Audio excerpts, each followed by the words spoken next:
இன்னைக்கு காலகட்டத்துல நமக்கு ஒரு அவசரமா பண தேவை ஏற்படுதுன்னா, உடனே நம்ம என்ன செய்வோம்?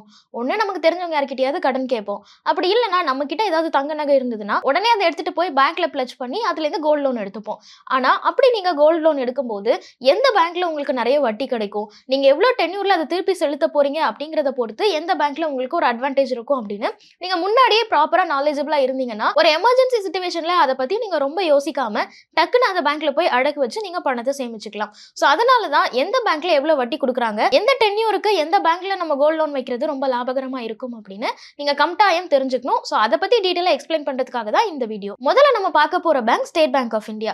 ஸ்டேட் பேங்க் ஆஃப் இந்தியால நீங்க கோல்ட் லோன் வைக்கணும் அப்படின்னு நினைச்சீங்கன்னா நீங்க தாராளமா வைக்கலாம். இதுக்கு எவ்வளவு வட்டி போடுறாங்க அப்படின்னா ஒரு வருஷத்துக்கு 9% வட்டி போடுறாங்க. நீங்க அதிகபட்சமா எவ்வளவு பணம் வாங்கிக்கலாம் அப்படின்னு கேட்டீங்கன்னா குறைஞ்சது 20,000 ரூபாயில இருந்து அதிகபட்சமா 50 லட்சம் ரூபாய் வரைக்கும் நீங்க நகையை வச்சு பணம் வாங்கிக்கலாம். அதே மாதிரி எவ்வளவு டென்யூருக்கு நீங்க வைக்கலாம்னா அதிகபட்சமா 3 வருஷம் வரைக்கும் நீங்க நகையை பிளட்ஜ் பண்ணலாம். குறைஞ்சபட்சம் அப்படின்னு கேட்டீங்கன்னா 3 மாசமோ இல்ல 6 மாசமோ இல்ல 12 மாசமோ அந்த டைம் ஃப்ரேம்க்குள்ள நீங்க திருப்பி செலுத்தணும் அப்படிங்கிற அடிப்படையிலும் நீங்க தாராளமா இந்த நகையை வந்து அடகு வச்சுக்கலாம். சோ நீங்க இங்க பிளட்ஜ் பண்றதும் சரி இல்ல திருப்பி செலுத்துறதும் சரி இந்த மாதிரியான டென்யூர்ல தான் கொடுக்குறாங்க.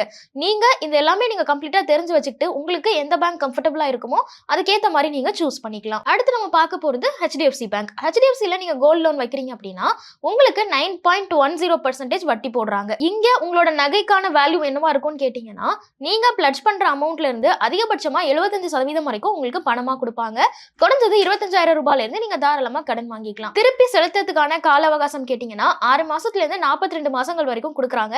சோ அதுக்கேத்த மாதிரி நீங்க பிளான் பண்ணிக்கலாம். அடுத்தது ICICI பேங்க். ICICI பொறுத்த வரைக்கும் இவங்க எவ்வளவு வட்டி போடுறாங்க அப்படின்னு கேட்டீங்கன்னா 8.75%ல இருந்து 16.75% வரைக்கும் இவங்க வட்டி போடுறாங்க. அதே மாதிரி திருப்பி செலுத்துறதுக்கான கால அவகாசம் 6 மாசத்துல இருந்து 36 மாசங்கள் வரைக்கும் நீங்க எடுத்துக்கலாம். சோ ஒரு சில கிரைட்டீரியால இவங்க அதிகபட்சமா 2 கோடி ரூபாய் வரைக்கும் கடன் கொடுக்குறாங்க. சோ இது எல்லாத்தையும் நீங்க கால்குலேட் பண்ணி பார்த்துட்டு இது உங்களுக்கு சூட் ஆகுமா இல்லையான்னு யோசிச்சுக்கோங்க. அடுத்து நம்ம பார்க்க போற பேங்க் பேங்க் ஆஃப் இந்தியா. இங்க உங்களுக்கு 8.35% வரைக்கும் ஒரு வருஷத்துக்கு வட்டி போடுறாங்க. அதிகபட்சமா உங்களோட தங்கத்துக்கு 30 லட்சம் ரூபாய் வரைக்கும் இவங்க கடன் கொடுப்பாங்க. இல்லனா உங்களோட தங்கத்தோட வேல்யூல இருந்து அதிகபட்சமா 85% வரைக்கும் இவங்க வட்டி கொடுக்குறாங்க. இதுக்கான திருப்பி செலுத்துற டென்யூர் பாத்தீங்கன்னா 36 மாதங்கள் வரைக்கும் டைம் கொடுக்குறாங்க.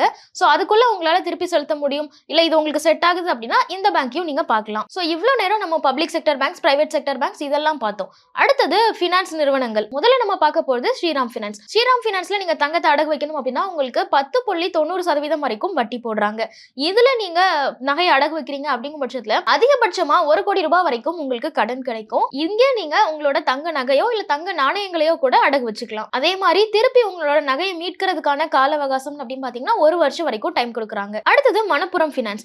இங்க நீங்க தங்க நகையை பிளட்ஜ் பண்றீங்கன்னா உங்களுக்கு 9.9% வரைக்கும் வட்டி போடுறாங்க. இங்க உங்களோட நகையை நீங்க பிளட்ஜ் பண்ணிட்டு மீட்கிறதுக்கான கால அவகாசம் 1 வருஷம் கொடுக்குறாங்க. அதே மாதிரி அதிகபட்சமா 1 கோடி ரூபாய் வரைக்கும் கடன் வழங்குறாங்க. அடுத்தது பஜாஜ் பினான்ஸ் நிறுவனம்.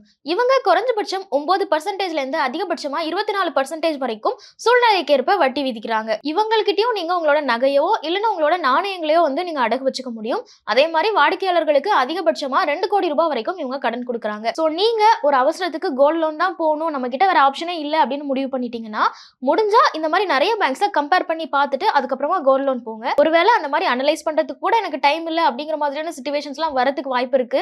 அதனால நீங்க முன்னாடியே எந்த பேங்க்ல எவ்வளவு வட்டி கொடுக்குறாங்க, எந்த பேங்க்ல கோல்ட் லோன் எடுத்தா நமக்கு கொஞ்சம் லாபகரமா இருக்கும் அப்படின்னு ஆல்ரெடி நீங்க அதை தெரிஞ்சு வச்சுக்கிட்டீங்கன்னா ஏதாவது ஒரு எமர்ஜென்சி சிச்சுவேஷன் வரும்போது நம்ம ஹேசல் ஃப்ரீயா இந்த ப்ராசஸை செஞ்சு முடிக்க முடியும். ஸோ கோல்ட் லோன் பத்தின உங்களோட ஒப்பீனியன் என்ன, உங்களோட கோல்ட் லோன் எக்ஸ்பீரியன்ஸ் என்ன, நீங்க எந்த பேங்க்ல இல்ல எந்த ஃபினான்ஸ் நிறுவனத்துல கோல்ட் லோன் வாங்கும்போது உங்களுக்கு அது லாபகரமா இருந்திருக்கு அப்படிங்கறதெல்லாம் கமெண்ட்ஸ்ல சொல்லுங்க.